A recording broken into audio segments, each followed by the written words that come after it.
მოგესალმებით, ეთერშია გადაცემა კვირის მთავარი თემა, რომელსაც სამოქალაქო საზოგადოების ინსტიტუტის ჟურნალისტიკის რესურს ცენტრთან ერთად გვთავაზობთ.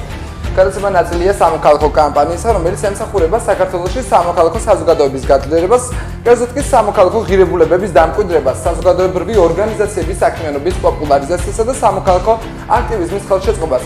პროექტს, რომელსაც ჰქვია სამოქალაქო საზოგადოების განვითარების ინიციატივა, ახორციელებს კონსორციუმი კონრად ადენაუერის ფონდის ხელმძღვანელობით და ევროკავშირის მხარდაჭერით. სასწრაფო სამედიცინო დახმარების ექიმები, მძღოლები, ექთნები, მოკლედ გუნდი, რომელიც 24 საათის განმავლობაში ზრუნავენ იმისთვის, რომ თითოეული თქვენთაგანი ჯანმრთელობა იყოს დაცული. ესენი არიან ადამიანები, რომელთა როლი ჯანდაცვის სისტემაში ძალიან მნიშვნელოვანია. ძალიან კარგად იცით, რომ თებერვლიდან მოყოლებული ვებზით ვირუსს, რომელიც არის გადამდები და რითიც ჩვენს ქვეყანაში 60 ადამიანი გარდაიცვალა.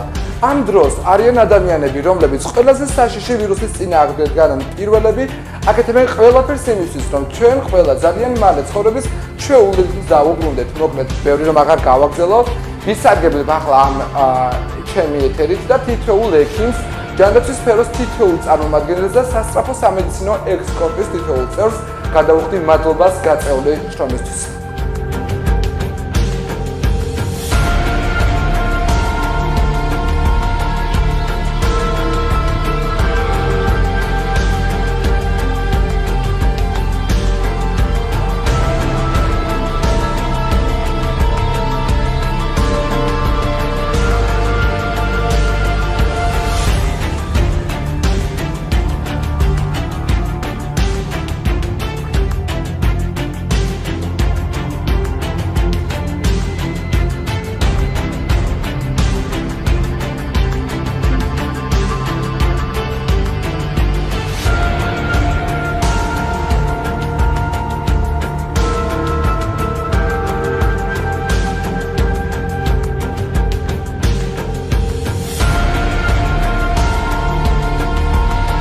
საღამო მშვიდობის უყურებთ შიდა ქართლის რეგიონის მთავარს, მე ჟურნალისტი შოტიკო სადახაშვილი ვარ. დღეს ჩვენი გადაცემის სტუმარია საგანგებო სიტუაციების კოორდინაციისა და გადაუდებელი დახმარების ეთრის გორის ფილიალის მენეჯერი, რომელთან ერთადაც ვისაუბრებთ, რამდენად დაცულია სასწრაფო დახმარების ჯგუფების უსაფრთხოება და ყველა იმ საკითხზე, რომელიც თქვენთვის მნიშვნელოვანია. საღამო მშვიდობის ბატონო თემო, მადლობა რომ მიიღებთ გადაცემაში მონაწილეობას. საღამო მშვიდობისა. ძალიან დიდი მადლობა მოწვევისათვის. პირველად ავარ თქვენ სტუდიაში და ძალიან მომწონს. დიდი მადლობა. ბატონო თემო, პირველ რიგში მადლობა რა თქმა უნდა რომ მიიღებთ გადაცემაში მონაწილეობას.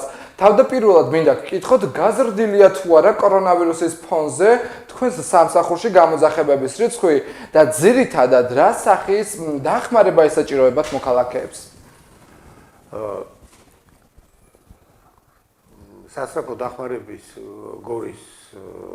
გორის სასწრაფო დახმარების ცენტრი სრული მობილიზებით და მზად არის კორონავირუსის, უпростоრეთ COVID-19-ის წინააღმდეგ საბრძოლველად.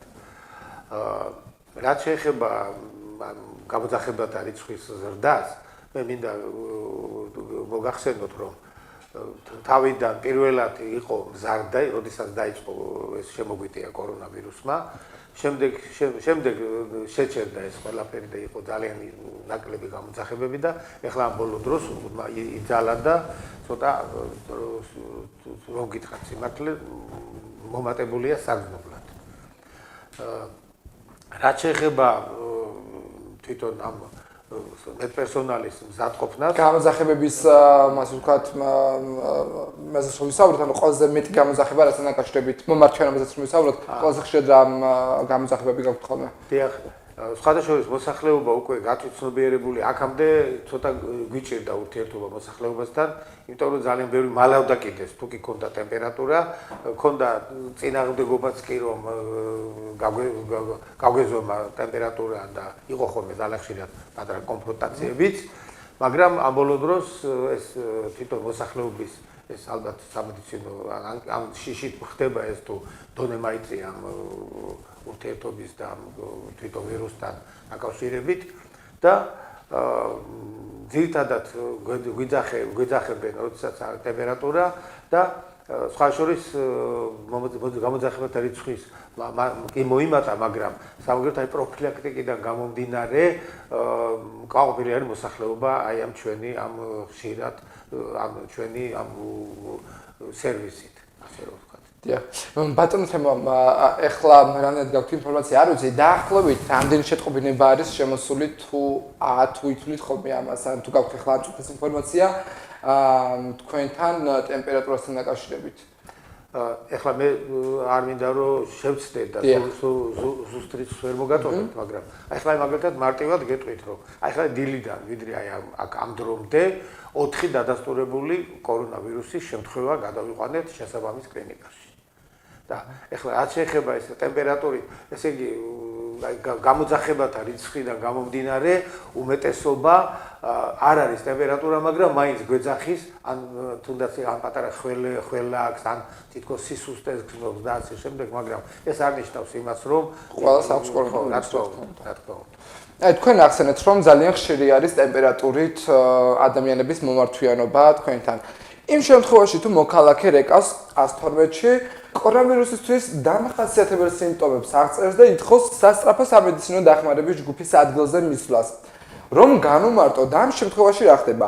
თქვენი ჯგუფები პირდაპირ გადიან ადგილზე თუ ხდება სატელეფონო გასაუბრება და ამის შემდეგ ხდება უკვე ჯგუფების დაუშვათ გაგზავნა შემმა ადგილზე პაციენტთან. სხვადასხვა თუ კი დაუშვათ ეს უკვე მიდან ცენტრიდან ხდება ჩვენთან ამ გამოძახების გადმოცემა და პარალელურად ერთვება ეპიდემიოლოგები ხოლმე და თუ ტელეფონით ესაუბრება ეპიდემიოლოგი ჩვენ ავადმყოფთან ადგილზე მისვლამდე არანაირი გასაუბრების საშუალება არ აქვს იმდენად რამდენადაც ეს არის პრიორიტეტი უფრო ალბათ ეპიდემიოლოგების მე ვამბობ გასაუბრებას ტელეფონით მაგრამ დანარჩენი ჩვენ ადგილზე რომ მივათ ეს უკვე ის დანარჩენი ჩვენ რაც გვეუბნება იმას ვაკეთებთ თქვენ იმ შემთხვევაში თუ გაისაუბრა პირობითად ვამბობ ეპიდემიოლოგს და მან არ ჩათვალა საჭიროდ რომ მას აღენიშნება დავუშვათ COVID-19-ისთვის სხვა დამახასიათებელი ნიშნები ამ შემთხვევაში თქვენ აგზავნით სასწრაფო სამედიცინო დახმარების ჯგუფს ამ შემთხვევაში ალბათ ის ეპიდემიოლოგი გადაამისამართებს უბნის ექიმთან ოჯახის ექიმთან და შემდეგ ხდება უკვე მასთან გასაუბრება და გაირკვევა ჩვენ გავდივართ იმ შემთხვევაში თუ კი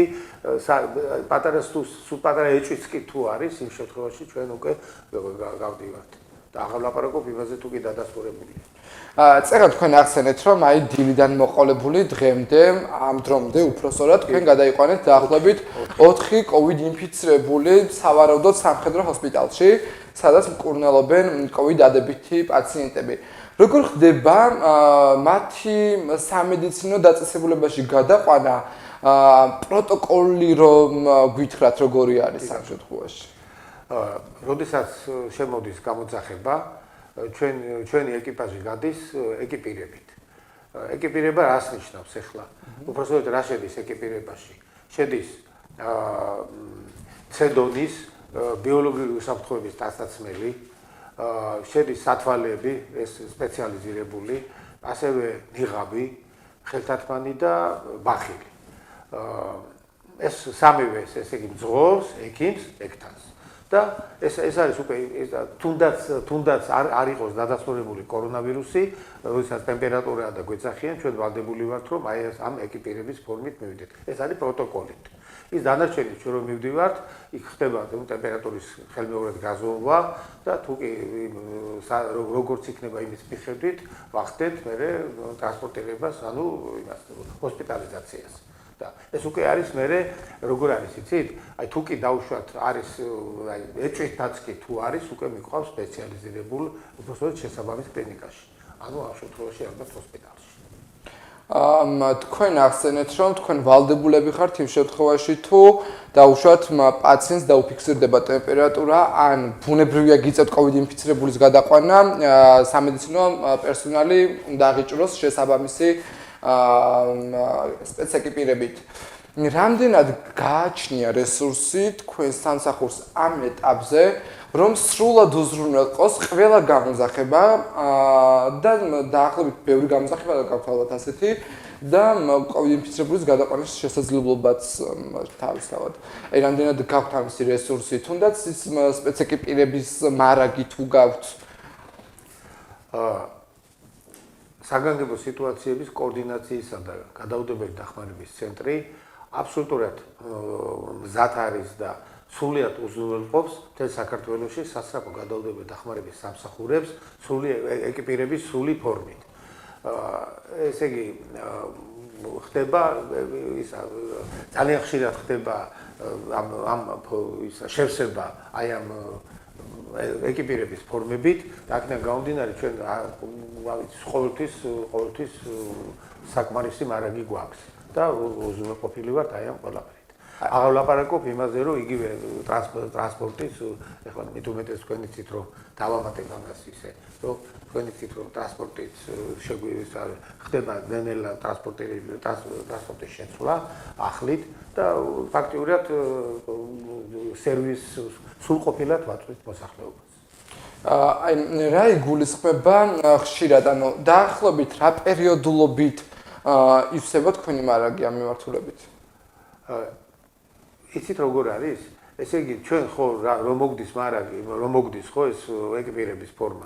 ეხლა როგორც კი ცოტა უკვე წინ და წინ ხდება ჩვენი მოთხოვნის გაგზავნა ცენტრში და ცენტრი დაუყოვნებლი ისე რომ ჩვენ არ მივდივართ იქამდე, არ ესე ან დაგვაკრდეს და ასე შემდეგ.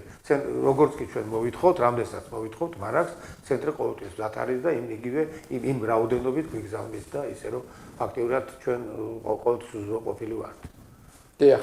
სამედიცინო პერსონალის ტესტირების საკითხს მინდა შევეხო, როგორც ვიცით, ისინი შედიან რისკ ჯგუფებში და მათ გარკვეული პერიოდულობით უტარდებათ ხოლმე ტესტირება კორონავირუსზე. როგორც მოკლედ რისკ ჯგუფებში და რა ინტენსივობით უტარდებათ მათ PR ტესტირება ეს რომ გითხრათ. ფაქტიურად უკვე აი რაც კი ეს კორონავირუსმა რაც კი შემოგვიტია, იქიდან ხდება ორ კვირაში ერთხელ სრულიად სამედიცინო მედპერსონალის ტესტირება. საბედნიეროდ ჯერჯერობით უარყოფითია ყოველთვის პასუხი. ისე რომ ამ ხრივ ჩვენ მაინც სწორედ ბრძანეთ რომ ჩვენ ვართ რისკის ჯგუფში და აქედან გამომდინარე იცით როგორ არის? აი სავალდებულოა რომ ყველა მედპერსონალი ყველამ გაიაროს ტესტირება, სავალდებულოა. ესე იგი იმაზე ორ კვირაში ერთხელ ხდება სრული ინტენსივობით და ჩვენ გვაქვს გარკვეული რიცხვები და დრო განსაზღვრული, როცა უნდა ჩამოვიდნენ და ხდება მობილიზება მედპერსონალის და ფაქტურად სულ ყველა გადის ამ ტესტირებას. კი ბატონო თემო, დაახლოებით რამდენი თანამშრომელი, რომელსაც პირდაპირ კონტაქტი აქვს პაციენტებთან. აი რამდენი ადამიანი მუშაობს ამ ეტაპზე, ექიმი და ექიმებს გულისხმობ მხოლოდ. კი ბატონო. თქვენთან. ესე იგი გორსა და გორის რაიონის ემსახურება 8 ბრიგადა და პლუს 1 რეფერალური სამსახური. იმ შემთხვევაში, ღმერთმა არყეს ბუნებრივია, მაგრამ არავინ არაფრისგან არ ვარ დაზღვეულები.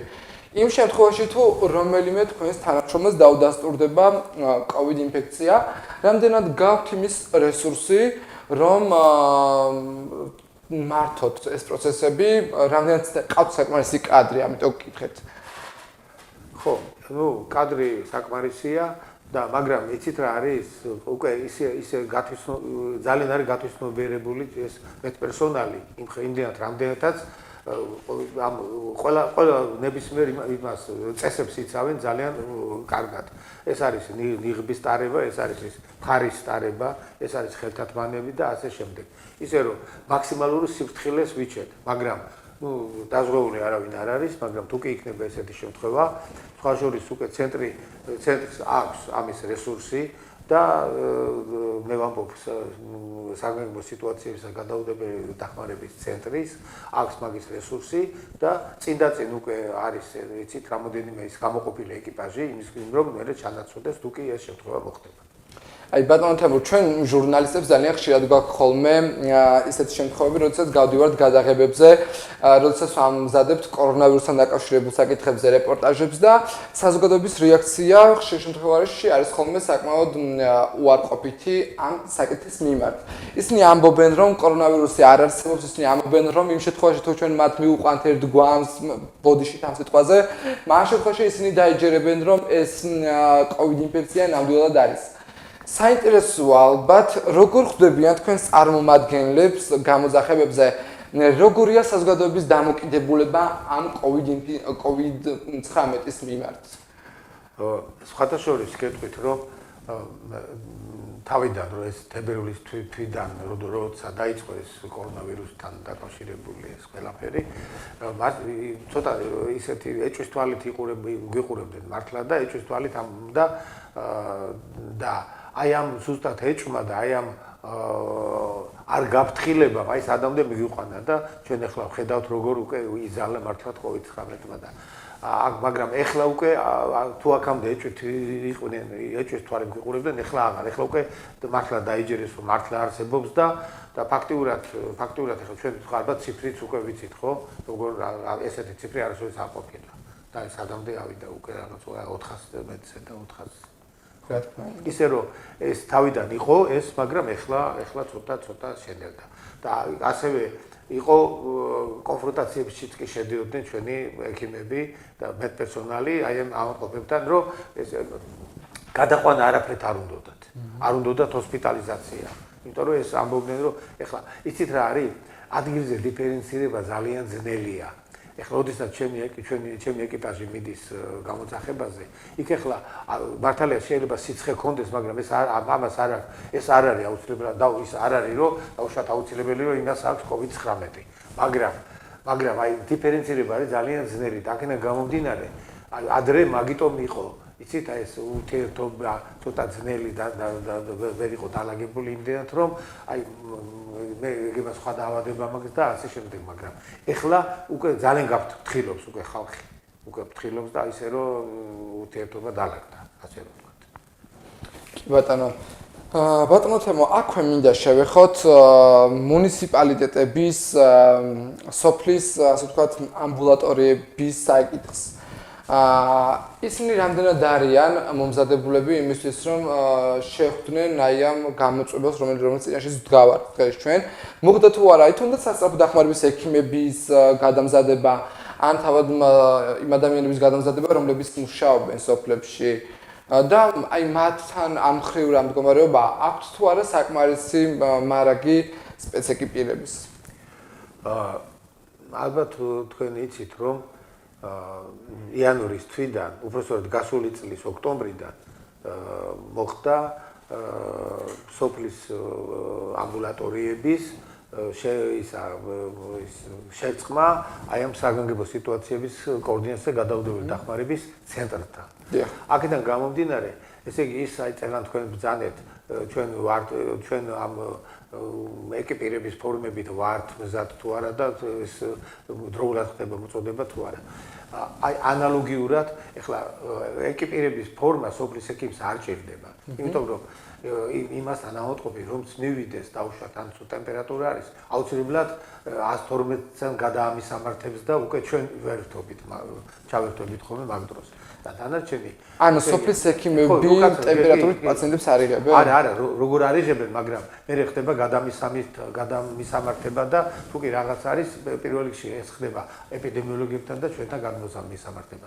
მაგრამ რატო ვთქვი, რომ ეს შეერწყა მეთქი ჩვენ ცენტრს საგანგებო სიტუაციების გადაუდებელი დახმარების ცენტრს, რომ შეერწყა აი ეხლა სპეციალურად სოფლის ექიმებისათვის ცალკე მოდის, ეს არის ნიღაბი თუ ეს არის ხელთათმანი თუ და გარკვეული რაღაცა ის საშუალებები, თუნდაც ხელდასაბამი და ასე ხელის დასამუშავებელი და ასე შემდეგ, ისე რომ მაგათთვის ცალკე მოდის.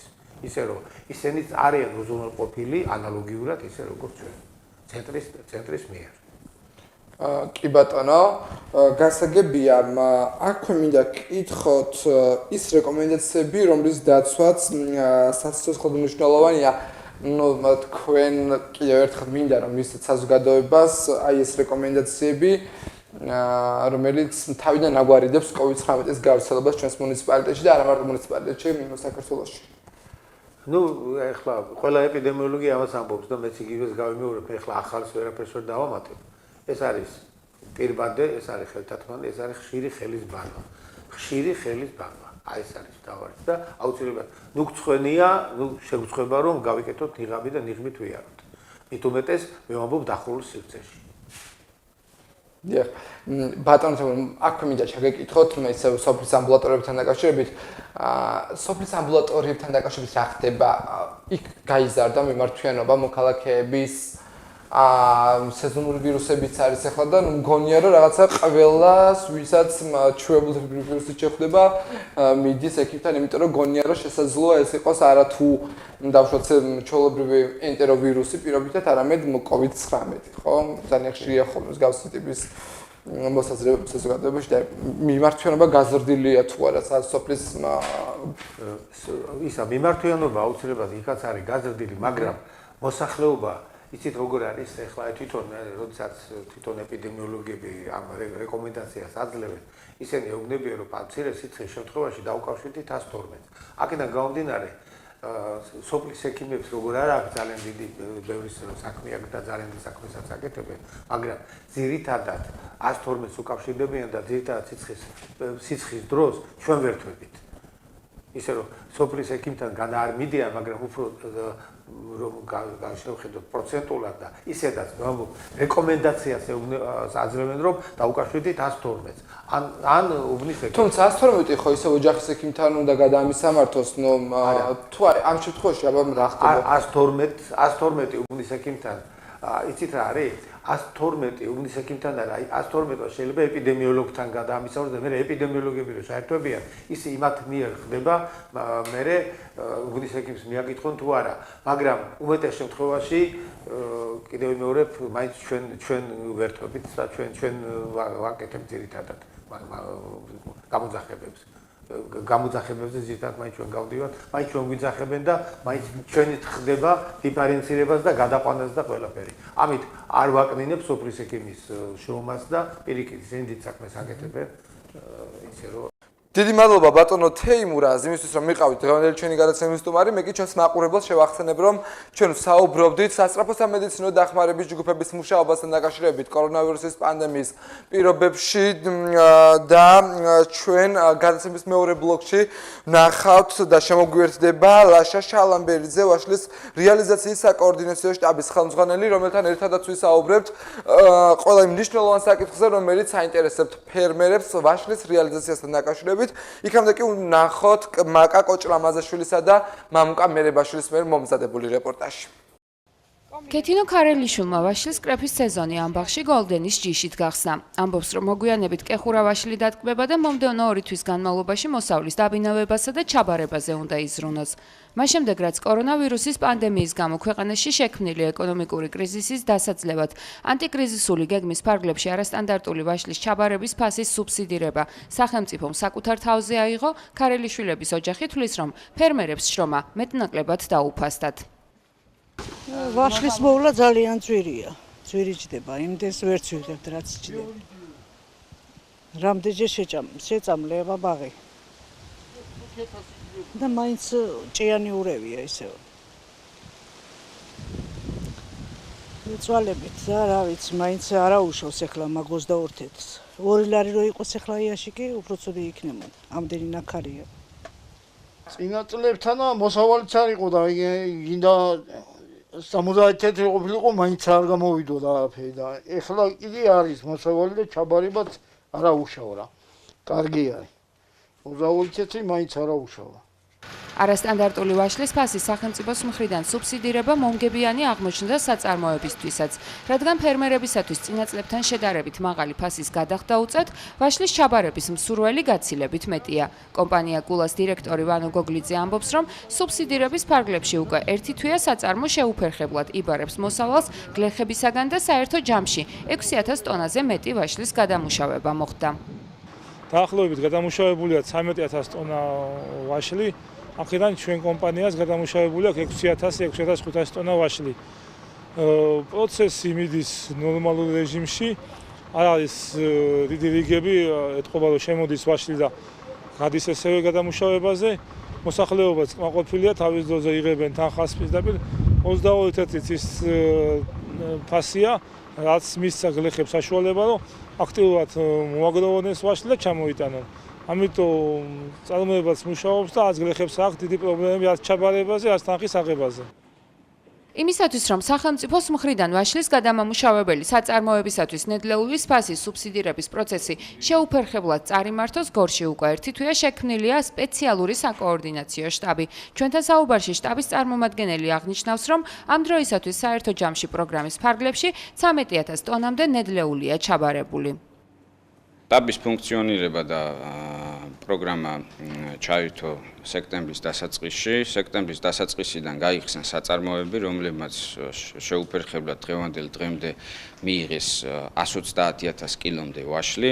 დღევანდელ დღეს შტაბი ფუნქციონირებს თავის თანამშრომლებით, რომ პრობლემა არ შეექმნას საწარმოებს ფუნქციონირებისთვის. საწარმოში მიღებული ვაშლი და თამდევი დოკუმენტაცია მუშავდება შტაბში, შემდგომ ეგზავნება სოფლის მეურნეობის სააგენტოს, რის საფუძველზეც საწარმოებს ერიცხება სუბსიდია. არასტანდარტული ვაშლის სუბსიდირების პროგრამის თანახმად სახელმწიფო კომპანიებს 1 დეკემბრამდე 10 თეთრ საუნაზღაურებს 1 კილოგრამ ნედლეულზე იმ შემთხვევაში, თუ ისინი ფერმერებისაგან მოსავალს მინიმუმ 22 თეთრად ჩაიბარებენ.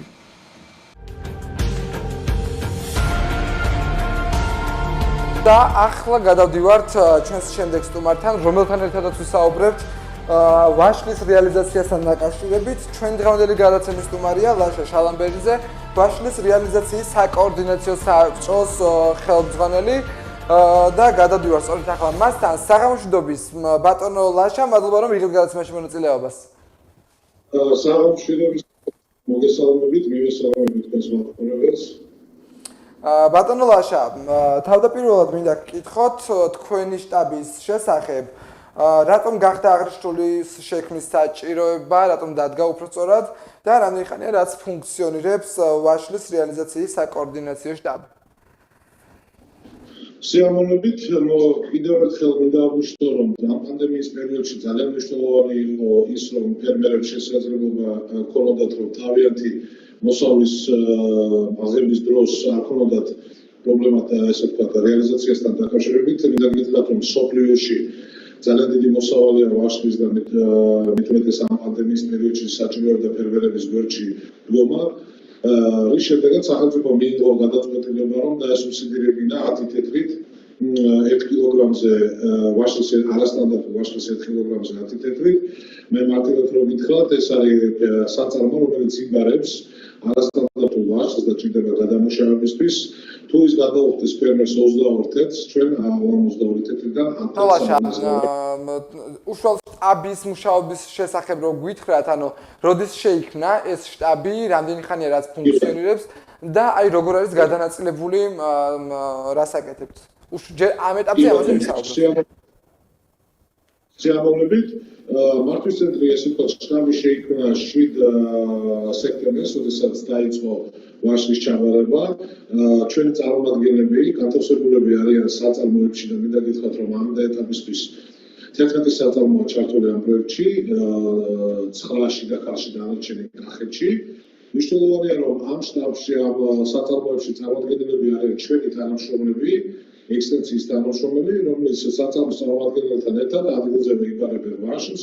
ჩვენი ძირითადი ფუნქციაა, რომ მაქსიმალურად მოხდეს ყველა ფერმერის უზრუნველყოფა, რიგების კონტროლი და მაქსიმალურად მიიღოს ფერმერებმა ეს სუბსიდირებული თანხა, რომელიც საწარმოს გადაუხდის და მნიშვნელოვანია, რომ ჩვენ კოორდინაციას ვუკეთებთ ფერმერსა და საწარმოებს შორის.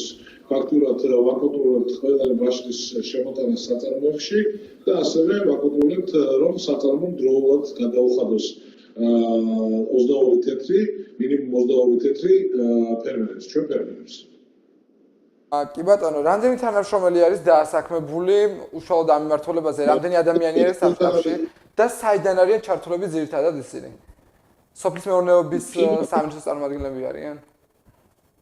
დიახ, ესენი არიან გარემოსდაცვა და სოფლის მეურნეობის სამინისტროს რეგიონალური დეპარტამენტის თანამშრომლები, რომელიც თქვენ იცით, რომ სამინისტროს და ასევე რდას, ანუ რეგიონალთან ურთიერთობის დეპარტამენტს ჰყავს ყველა მუნიციპალიტეტში წარმომადგენელი და მნიშვნელოვანია, რომ სოფლის განვითარების სააგენტოში შედის ეს დეპარტამენტი და ფაქტიურად ჩვენ მობილიზებას ვუკეთებთ ამ თანამშრომლებს, 2 ადამიანი არის თითო საწარმოში, ერთი ზის პროგრამა უზრუნველყოფაზე, მეორე კიდე სასწავლზე, სადაც ფერმერთან ერთად, საწარმოს წარმომადგენელთან ერთად აკონტროლებენ, ასე ვთქვათ, წონას და თანხის გაცემას. კი ბატონო, როგორც ვიცით, წელს ვაშლის მოსავალი დიდია და ამისთვის ბუნებრივია საჭიროა რომ ის დასაბინავებელი არ დარჩეს. როგორ ხდება დღესდღეობით არასტანდარტული ვაშლის რეალიზაცია და რა არის 1 კილოგრამის ფასი, რომელსაც საწარმო იხდის? აი, ნახეთ, რომელსაც საწარმო იხდის, უშუალოდ ამაზე მოვისაუბროთ. ჯერ პირველში მინდა გავმართო არასტანდარტული ვაშლი, ეს არის ნახარი ვაშლი, რომელიც არიდება, ესე თქვა, დახრებზე და არ იყიდება სასურსათო სახით. მნიშვნელოვანია, რომ გამომდინარე იქიდან, რომ საკმაოდ დიდი არის მოსავალი და მე მინდა ცალსახად აღნიშნო, საერთოდ სტანდარტული ვაშლის ექსპორტი წელს გაზრდილია 400%-ით და ეს ძალიან მახარებს მეც და არა მარტო ფერმერებსაც. ძალიან მარტივი პროცედურებია, როდესაც ფერმერი ქვეყანაშია საუბარი. ბატონო? საქართველოშია საუბარი, ხო? დიახ, 400%-ით გაზრდილია ექსპორტი ვაშლის, სასურსათო ვაშლის ექსპორტი. დავრუნდები არასტანდარტულ ვაშლს, ეს არასტანდარტული ვაშლი, მაგალითად ფერმერი მოვა საწარმოში, მოიტანა 10 კილოგრამი არასტანდარტული ვაშლი, აიწონება, 10 გამოვდება 22 თეთრზე და ამდენს აუნაზღაურებს საწარმო. რის შედეგადაც საწარმო წარმოადგენს საბუთებს ამ გადახდებით ახრის და ჩვენ უნაზღაურებთ თითო კილოგრამზე 10 თეთრს.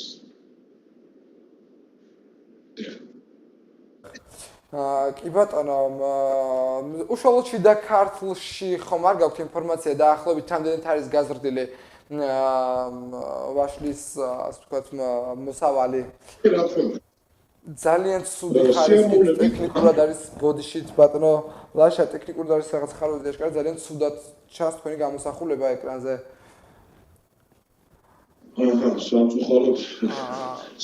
განვაგზოთ საუბარი.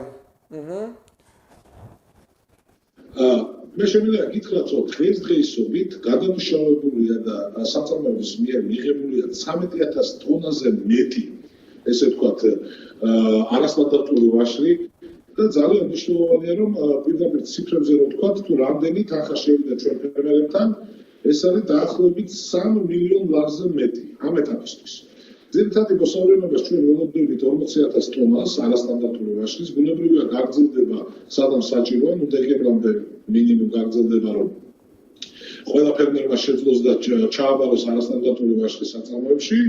დღესდღეობით შიდა ქართლში ჩართულია, როგორც გითხარით, 8 საწარმო, მაგრამ დაემატება ყველა საწარმოს, ვინც გაივლის რეგულაციებს, ეგრეთ წოდებულ რეგულაციებს და დააკმაყოფილებს თავრობის განკარგულებას, შეუძლია მიიღოს მონაწილეობა ამ პროცესში. დიახ. კი ბატონო, გასაგებია.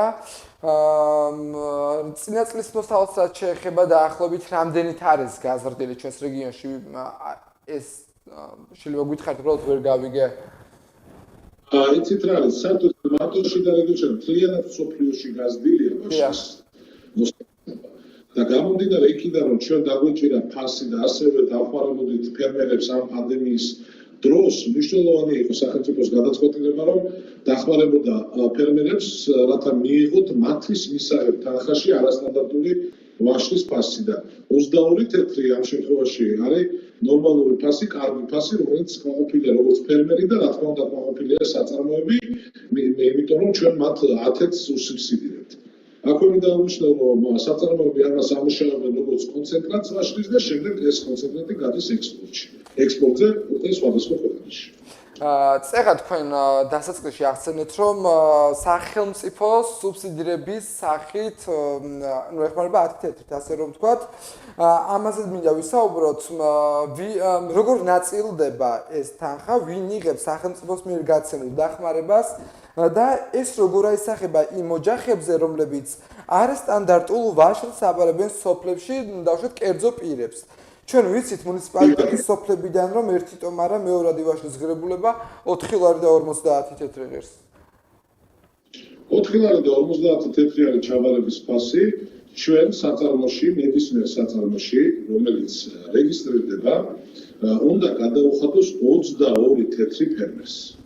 ეს არის მოთხოვნა. მინიმუმ 22 თეთრი უნდა გადაუხადოს ფერმერს საწარმომ. თუ ფერმერი გადაუხდის 22 თეთრს, ამ 22 თეთრიდან ჩვენ საწარმოს უსუბსიდირებთ 10 თეთრს. ანუ ფაქტურად საწარმო იხდის 12 თავის ჯიბიდან და სახელმწიფო ეხმარება, რომ ფერმერისთვის მისაღებ ფასში 22-ში მიიღოს უშუალოდ სუბსიდია. მინდა აღვნიშნო, რომ ამ შიდა ქართლში ძალიან აქტიურად მიმდინარეობს ვაშლის ჩაბარება, ძალიან მოხალულია, რომ პრობლემის გარეშე მიმდინარეობს ვაშლის ჩაბარება ყველა საწარმოში. ჩვენ გვქონდა აქტიური კომუნიკაცია ფერმერებთან, თუ როგორ მოხდებოდა რიგების დაცვა და მინდა აღვნიშნო, რომ შეფერხების გარეშე ყველა საწარმოში, რომელიც ჩართულია შიდა ქართლში, აქტიურად აგრძელებს ვაშლის მიღებას და ბუნებრივია, რა თქმა უნდა, ფერმერიც კმაყოფილია და საწარმოებიც გამომდინარე იქიდან, რომ მოთხოვნა ვაშლზე იზრდება საწარმოების მხრიდან. რამდენი საწარმო შეუძლია მიიღოს ეს მარაგი, ასე რომ ვთქვათ, ვაშლის? ოდიშით უკაცრავად რომ ჩააბარონ ვაშლი. ნებისმიერი საწარმო, რომელსაც შეუძლია გადაამუშავოს ხილი ამ შემთხვევაში ვაშლი, შეუძლია მიიღოს მონაწილეობა ამ პროგრამაში. ეხლა მუშაობს 9 საწარმო, მაგრამ დაემატება კიდევ ერთი, ანუ 10 საწარმო იქნება შიდა ქართლში. მოსწორედ არის ამჟამად. თუ ვინმეს კიდე მოუნდება და სულს გამოთქვას, რომ გადაამუშავოს არასტანდარტული ვაშლი, სახელმწიფო მზად არის გაუდგეს გვერდში და დაეხმაროს, ესე ვთქვათ, რომ უზრუნველყოს ვაშლის მიღება. აი ამ მეათე საწარმოს იხსნება თუ ანუ არ იყო ჩართული უბრალოდ ამ პროგრამაში და ახლა ერთვება? ეს საწარმოები, მე როგორც გავიგე თქვენი კითხვა, არის ძველი საწარმოები, არის ახალი საწარმოები. მეათე საწარმოზე საუბარი, რომელიც შეძლებს მიიღოს ვაშლი. ანუ ამჟამად არის 9 და მეათე მიიღებს, ასე გითხარით, ხო? ნებისმიერ საწარმოს შეუძლია მიიღოს ვაშლი, რომელიც აკმაყოფილებს მთავრობის განკარგულებას. დიახ.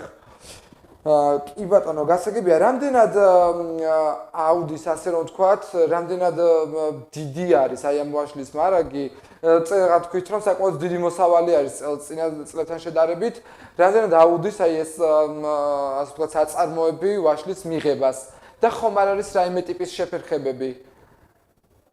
არა, მინდა გითხრათ, რომ შეფერხების გარეშე მიმდინარეობს უკვე ერთი ვაშლის მიღება, არანაირი შეფერხება არ არის, რაც შეეხება ფერმერებისთვის ანაზღაურება ხდება ადგილზე, რაც ფერმერებისთვის ძალიან კარგი არის. მე მაგალითად მივიტანე 100 კილო ვაშლი და იქვე ვიღებ ანაზღაურებას, რის შემდეგაც საწარმოს ამ გადახდილი 22 თეთრიდან მიიღებს სუბსიდიას. პრობლემის გარეშე მიმდინარეობს ვაშლის ჩაბარება, არანაირი შეფერხება არ არის. მინდა აღვნიშნო, რომ მე ხვდები ფერმერებსაც და საკმაოდ დიდი არის კმაყოფილება ფერმერებში, იმიტომ რომ მათთვის მისაღები არის ის 22 თეთრი 1 კილოგრამში არასტანდარტული ვაშლი და რა თქმა უნდა საწარმოებიც ესე ვთქვათ კმაყოფილები არიან გამომდინარე იქიდან, რომ მათ უწევთ გადახდა მხოლოდ 12 თეთრის ამ არასტანდარტულ ვაშლში დანარჩენს ასუბსიდირებს სახელმწიფო, ანუ 10 თეთრს. დიახ. საინტერესოა ალბათ, როგორ შეირჩა ის საწარმოები, რომლებიც 2020 წლის ვაშლის მოსავლის რეალიზაციის პროგრამაში არიან ჩართულები. კი ბატონო, ჩამოგითვალოთ? კი ბატონო, დიდი სიამოვნებით ამ ეტაპისთვის, ესე იგი, ჩართული არის ბიოჯუსი, ჩართული არის ნატურალ შვიდი, ჩართული არის გსკ კულა, ჩართული არის ჯეოკონცენტრატი, ჩართული არის ანტონი და კომპანია, ჩართული არის ბიოფიჯი, ჩართული არის შპს სპოლარი. ეს არის ჩამონათვალი, რომელიც ფუნქციონირებს შიდა ქართლში.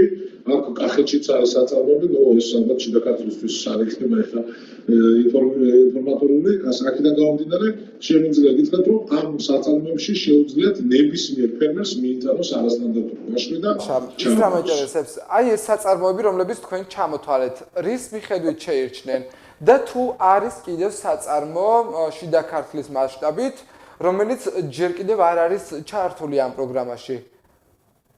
შერჩევით სახელმწიფო მასში არჩია, ეს არის საწარმოები, რომელიც ისტორიულად იმბარებდნენ, ანუ სტანდარტული ცვლილების გადამამუშავებელი საწარმოები. ჩვენ სახელმწიფო მასში ვარჩიეთ. აქ არის სახელმწიფოს მხრიდან მოთხოვნა, სამი ძირითადი მოთხოვნა, რომ უნდა იყოს სასწორი, რომ უნდა იყოს კამერები და რომ უნდა იყოს ესე ვთქვათ შპს დარეგისტრირებული. კომპანია ნებისმიერი წვერების გადამამუშავებელი. კომპანია შეუძლია მოვიდეს სახელმწიფოსთან გაფორმდება კონტრაქტი თუ ის აკმაყოფილებს თავების განკარგულებას და მას შეუძლია მიიღოს მონაწილეობა. არანაირი ესე ვთქვათ შეზღუდვა არ არის, სხვა შეზღუდვა არ არის საწარმოებისთვის. თავარი არის აკმაყოფილებს თავების განკარგულებას იმ სტანდარტებს, რაც თავრობა ითხოვს, რაც ჩამოთვალეს არის სასწავლო კამერები და სხვა დანარჩენი. თქვენ დასაწყისში გვითხრით დაახლოებით რამდენი ტონა გადაამუშავეს უკვე ამ საწარმოებმა ვაშლი, თუმცა ტექნიკური ხარისხის გამო კარგად ვერ გავიგეთ. თუ შეიძლება რომ გაგვიმეოროთ, რამდენი ტონა ვაშლის დამუშავება მოხდა ამ საწარმოების მიერ? 13,000 ტონა მეტი არის უკვე გადამუშავებული. ეს არის ძალიან მნიშვნელოვანი. თითქმის უკვე საპროგნოზო მოსავლის ნახევარს უახლოვდებით და ძალიან მნიშვნელოვანია რომ ეს ნახევარი ყველანაირი შეფერხების გარშე ჩატარდა. ვაშლის მიღება არანაირი შეფერხება არ ყოფილა, არც საწარმოების მხრიდან, არც შტამბის მხრიდან, ყველა ფერმერი კმაყოფილა და თქვენ იცით რომ ზუსტად ეს არის სახელმწიფოს გადაწყვეტილება რომ მაქსიმალური რაოდენობის დოლარი მიიღოს ფერმერებმა ამ პროცესით. თანხა შეიტანონ ესე ვთქვათ ვაშში მიიღონ ის თანხა რაც მათ ესე ვთქვათ შრომად ღირს. აი ბატონო ლაშა, თქვენ ამბობთ რომ ყველა ფერმერი არის კმაყოფილი, შესაძლოა უმრავლესობა ასია, თუმცა მაინც რჩებიან ასე ვთქვათ ადამიანები, რომლებიც აი ამ ფასით კმაყოფილები დიდად არ არიან. ხომ არ გაქვთ ინფორმაცია, კიდევ ხომ არ იგეგმება სუბსიდირების თანხის გაზრდა და ამას იმიტომ გეკითხებით რომ ოჯახები როგორც გითხარით არიან რომლებიც ამბობენ რომ ეს თანხები არის ცოტა და შესაძლებელი იყო უფრო ბევრიც ყოფილიყო და ასევე მინდა გკითხოთ ხომ არ არის იმის საშიშროება დაუშვათ რომ საწარმოებმა ეს თანხა შეამცირონ. პირველი, საწარმოები ვერ შეამცირებენ ამ 24-ს, იმიტომ რომ სახელმწიფოს მოთხოვნა თუ საწარმოს უნდა სუბსიდია, მან მინიმუმ 22 თეთრი უნდა გადაუხადოს საწარმო ფერმერს. საუბარი არის აი 12 თეთრზე, რომელსაც იხდის ასე ვთქვათ საწარმო. მინიმუმ 22 თეთრი უნდა გადაუხადოს ფერმერს, რის შემდეგაც ის მიიღებს სუბსიდია. 21 თეთრი რო გადაუხადოს ფერმერს ის სუბსიდიას ვეღარ მიიღებს. გამომდინარე აქედან საწარმოს ინტერესშიც არის რომ გადაიხადოს 22 თეთრი. ეს პირველი საკითხი. მეორე საკითხი, რაც შეეხება 22 თეთრს, აბსოლუტურად მთლიანი უმრავლესობა შიდა ქართლის მოსახლეობის თვალსაჩინოდ აღნიშნავს, რომ არასტანდარტული ვაშლისთვის ეს არის საკმაოდ კარგი თანხა 22 თეთრი იმ ვაშლისთვის, რომელიც დაღლზე არიდება, ანუ ნაყარ ვაშლიზე. და სიმართლე გითხრათ, მე თქვენ პირველად დავიდეთ, რომ არსებობენ უკმაყოფილო ადამიანები, იმიტომ რომ მე თითქმის ყველა სოფელი შემოვიარე, შეხვედრები მქონდა ათეულობით ფერმერთან, ვინც ვაშლის წარმოებით არის დაკავებული და მინდა ცალსახად აღვნიშნო, რომ ეს 22 თეთრი საკმაოდ ისარებია ჩვენი ფერმერებისათვის შიდა ქართლში, ვინც ვაშლით არის ვაშლის ესე ვთქვათ წარმოებით არის დაკავებული. გასაგებია. Როდემდე ექნებათ ფერმერებს ვაშლის ჩაბარების შესაძლებლობა? როგორ? აი როდემდე ექნებათ ფერმერებს ვაშლის ჩაბარების საშუალება? დეკემბრამდე ექნებათ ვაშლის ჩაბარების შესაძლებლობა. ამ ეტაპისთვის არის დეკემბრამდე თარიღი, მაგრამ თუ საჭიროება მოხდება რომ დეკემბრის შემდეგ გაგრძელდეს, ამაზეც იმჟელებს მთავრობა და მიიღებს შესაბამის გადაწყვეტილებას. მაქსიმალურად ვეცადოთ მთავრობამ რომ ხელი შეუწყოთ ჩვენ ფერმერებს. გასაგებია, ძალიან დიდი მადლობა მინდა გადაგიხადოთ იმისთვის რომ მიყავით დღევანდელი ჩვენი გადაცემის სტუმარი. მე ჩვენს მაყურებელს ვეთქვი რომ ჩვენ საუბრობთ ლაშა შალამბერიძესთან, ვაშლის რეალიზაციის საკოორდინაციო საბჭოს ხელმძღვანელთან ერთად, ვაშლის რეალიზაციასთან დაკავშირებით და საკმაოდ ბევრი საინტერესო დეტალი გავიგეთ. მისგან დიდი მადლობა თქვენ რომ გვიყურებდით და არ დაგავიწყდეთ რომ აუცილებლად ყოველ პარასკევს საღამოს ეთერში გვიყუროთ თქვენთვის საინტერესო თემები გამომიგზავნოთ ჩვენს Facebook გვერდზე და რა თქმა უნდა ჩვენ ყველა კითხვაზე გაგცემთ პასუხს კომპეტენტურ სტუმრებთან ერთად. მადლობა რომ გვიყურეთ ნახვამდის.